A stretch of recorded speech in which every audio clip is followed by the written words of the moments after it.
Super top up health insurance एक affordable वे है, affordable solution है अपने हेल्थ इंश्योरेंस कवर को एनहांस करने के लिए।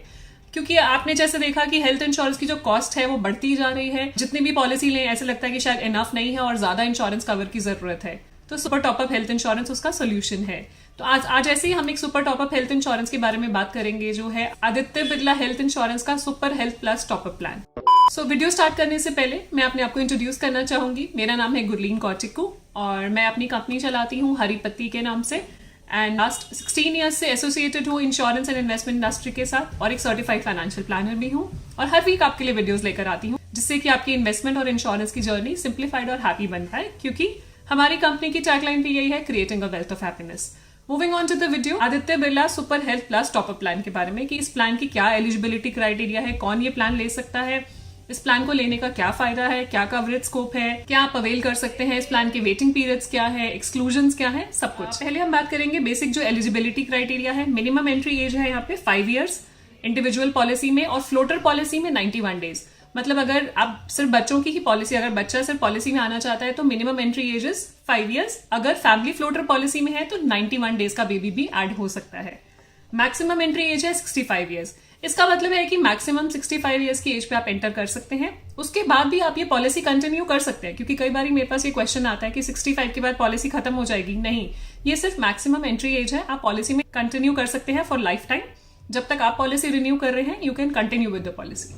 सो यहाँ पे फैमिली डेफिनेशन में स्पाउस, सेल्फ स्पाउस और बच्चे ऐड हो सकते हैं। बच्चों की जो डिपेंडेंट की एज है 25 ईयर्स है, मतलब 25 ईयर्स तक बच्चे इस पॉलिसी में कंटिन्यू कर सकते हैं।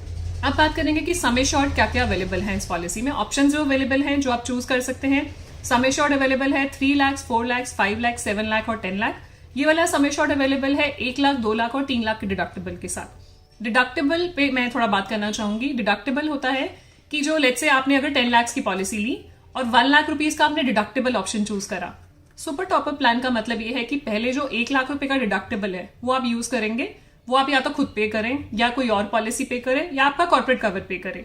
1 लाख खत्म होते ही जो 10 लाख की इंश्योरेंस लिमिट है वो ओपन हो जाएगी आपके लिए, आप यूज कर सकते हैं। तो सुपर टॉपअप इसीलिए है, क्लॉज है, this is annual aggregate deductible. Let's say मैं एग्जांपल लेती हूँ, मैं हॉस्पिटलाइज हो जाती हूँ और मेरा बिल आता है 1 लाख रुपए, तो मैं पे कर दूंगी। ठीक है, 6 महीने बाद दोबारा जरूरत पड़ जाती है तो मेरी 10 लाख की लिमिट जो है वो ओपन हो गई है, तो मैं 10 लाख में से यूज कर सकती हूँ। क्यों? ऐसा नहीं है कि मुझे हर क्लेम पे 1 लाख रुपए खुद से देना पड़ेगा या 1 लाख रुपए हर क्लेम पे डालना पड़ेगा as deductible amount. This is annual aggregate deductible. साल में 1 लाख रुपए पे हो गया, उसके बाद 10 लाख का कवर मेरे लिए ओपन हो गया, I can claim up to 10 lakh. So ये डिडक्टिबल का मतलब है, क्योंकि सुपर टॉपअप में डिडक्टिबल ही है जिसकी वजह से पॉलिसी अफोर्डेबल है और प्रीमियम कम है। क्योंकि इंश्योरेंस कंपनी को पता है कि इनिशियल जो 1 लाख, 3 लाख, 5 लाख जो भी डिडक्टिबल है वो इस पॉलिसी में आप क्लेम नहीं करेंगे। That is why the premium is lower. दूसरा ऑप्शन अवेलेबल है, मान लीजिए आप 5 लाख, 7, 10, 15, 20, 25, 30, 40 एंड 50 लाख की पॉलिसी को 4 लाख, 5 लाख, 7 लाख और 10 लाख के डिडक्टिबल के साथ ले सकते हैं। तो डिडक्टिबल जितना ज्यादा होगा उतना प्रीमियम आपकी पॉलिसी का कम होगा। ऑब्वियसली अगर हम लॉजिक देखें तो पहला 10 लाख, लेट्स से आपने 10 लाख का डिडक्टिबल लिया और आपने 50 लाख का टॉपअप लिया, सुपर टॉपअप, तो 10 लाख तो फर्स्ट पे करना ही नहीं है ना उनको। और एवरेज क्लेम साइज अगर हम देखें तो 7-8 लाख है जनरली। तो अगर वो एवरेज क्लेम साइज क्रॉस ही नहीं हो रहा तो इंश्योरेंस कंपनी को शायद देने की जरूरत ना पड़े, तभी आपका प्रीमियम लोअर होगा। बट डिडक्टिबल उस हिसाब से चूज करें, या तो अगर आपको कोई कॉर्पोरेट इंश्योरेंस हो, वहां से कोई पे करने के लिए हो, या आपकी एग्जिस्टिंग हेल्थ इंश्योरेंस पॉलिसी चल रही है आप उसके ऊपर ले रहे हैं।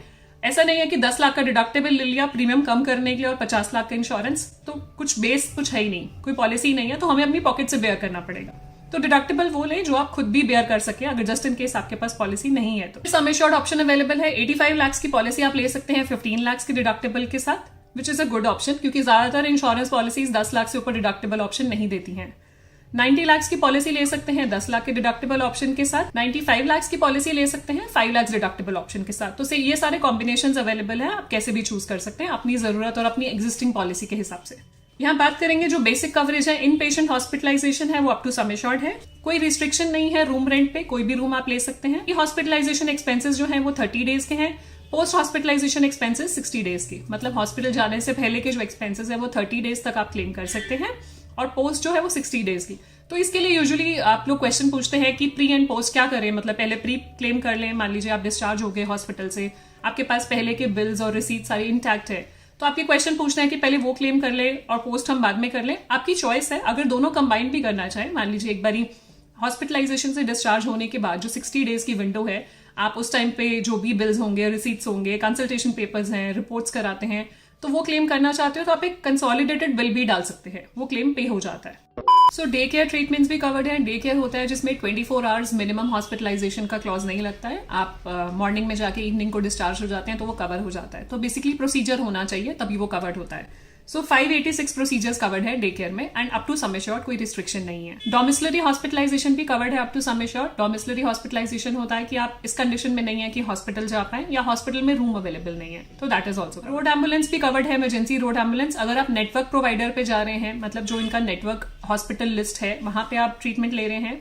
वहां पे हॉस्पिटलाइज हो रहे हैं, तो एक्चुअल्स पे होगा। अगर आप नॉन नेटवर्क हॉस्पिटल में जा रहे हैं जो नेटवर्क में नहीं है, वहां पे 5,000 रुपीज पर हॉस्पिटलाइजेशन की लिमिट है। Organ donor expenses covered up to sum assured. Home treatment कराना चाह रहे हैं तो उस केस में 3 लाख और 4 लाख की पॉलिसी में 25,000 और 5 लाख से ऊपर की पॉलिसी में 50,000 रुपीज का लिमिट है। आयुष ट्रीटमेंट कराना चाह रहे हैं विच इज आयुर्वेदिक, योगा, यूनानी, सिद्धा एंड होम्योपैथी, इसकी हॉस्पिटलाइजेशन होती है, इसके स्पेसिफिक हॉस्पिटल्स होते हैं आयुष के लिए, वहां पे आप ट्रीटमेंट कराना चाह रहे हैं तो up to sum assured covered है। एक और अच्छा ऑप्शन है इसमें, मान लीजिए आपकी पॉलिसी 5 साल चल जाती है, आपने डिडक्टेबल के साथ ये पॉलिसी ली है। लेट्स से आपने 5 लाख के डिडक्टेबल के साथ 95 लाख का इंश्योरेंस लिया है, मतलब फर्स्ट 5 लाख ये वाली पॉलिसी नहीं पे करने वाली जो मैंने आपको डिडक्टेबल अभी बताया था।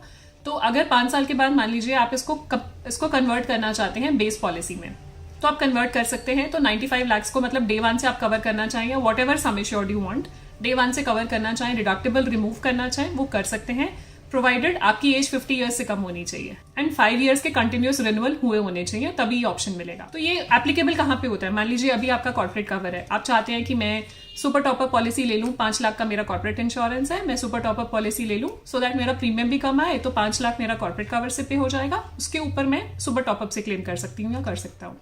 सो अगर फ्यूचर में मान लीजिए आप कॉर्पोरेट के साथ वर्किंग नहीं है या आप चाहते हैं कि अपना स्टैंड अलोन कवर हो सो दैट आपका रिटेल इंश्योरेंस रहे, एक मैंने वीडियो बनाई थी कॉर्पोरेट इंश्योरेंस और स्टैंड अलोन इंश्योरेंस के ऊपर, आप देखना चाहें डिटेल में वीडियो चेक कर सकते हैं कि इसका क्या मतलब है।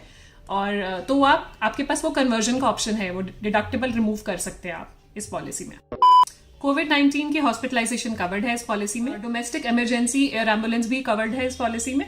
इंटरनेशनल इमरजेंसी असिस्टेंस सर्विस, मतलब अगर आप ग्लोबली एयर एम्बुलेंस लेना चाह रहे हैं in case of emergency only, that is also covered. Health and wellness discounts कुछ अवेलेबल है, वो भी आपके इस पॉलिसी में एडेड है। जब भी हम बात करते हैं कि पॉलिसी में क्या क्या इंक्लूडेड है, तो ये भी जानना जरूरी है क्या क्या एक्सक्लूडेड है और क्या क्या वेटिंग पीरियड रहेगा।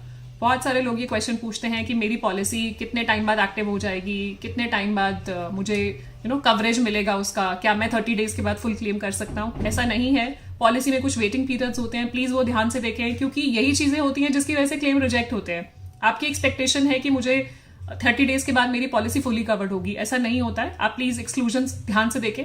मैंने एक डिटेल्ड वीडियो भी बनाई है जिसमें मैं एक्सक्लूजन्स की बात कर रही हूँ कि कौन कौन सी एक्सक्लूजन्स होती हैं जनरल एक्सक्लूजन्स पॉलिसी में, आप देख सकते हैं अपने नॉलेज के लिए और अपनी डिसअपॉइंटमेंट ना लाने के लिए। सो इनिशियल वेटिंग पीरियड है 30 डेज का, मतलब 30 डेज तक आप इस पॉलिसी से क्लेम नहीं कर सकते हैं, प्लान्ड हॉस्पिटलाइजेशन नहीं करा सकते हैं। इमरजेंसी एक्सीडेंटल हॉस्पिटलाइजेशन डे 1 से कवर होती है, पहले दिन से कवर होती है। स्पेसिफिक एक्सक्लूजन्स का वेटिंग पीरियड है, कुछ एक्सक्लूजन्स कवर्ड है 2 साल के बाद, कुछ एक्सक्लूजन्स कवर्ड है 4 साल के बाद, जो स्लो ग्रोइंग इलनेसेस होती हैं।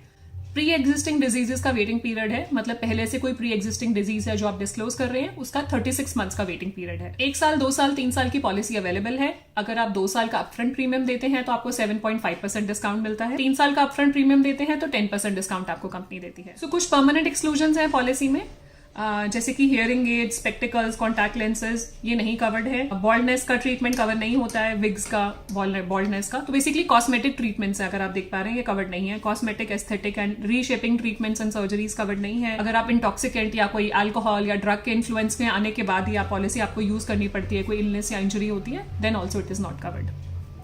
Breach of law, criminal intent है तो भी कवर्ड नहीं है। एक्ट ऑफ वॉर है तो भी कवर्ड नहीं है। ये बेसिकली कॉमन है। परमानेंट एक्सक्लूजन्स की भी हमने एक वीडियो बनाई थी, आप वो भी रेफर कर सकते हैं कि क्या क्या चीजें परमानेंटली एक्सक्लूडेड होती है पॉलिसी से, ये मिलती ही नहीं है। वो कॉमन एक्सक्लूजन है, आप वो रेफर कर सकते हैं, वो वीडियो का लिंक भी मैं नीचे शेयर कर रही हूँ। ये एक अच्छी ऑप्शन है अगर आप अपना सम एश्योर्ड एनहांस करना चाह रहे हैं, ज्यादा कवरेज चाह रहे हैं विदाउट पेइंग हेफ्टी प्रीमियम, तो ये सुपर टॉपअप एक अच्छा ऑप्शन होता है। इसके प्रीमियम का एक एग्जाम्पल मैं आपके साथ शेयर कर रही हूँ to give you an idea कि इसकी कॉस्ट क्या है एक्चुअली में।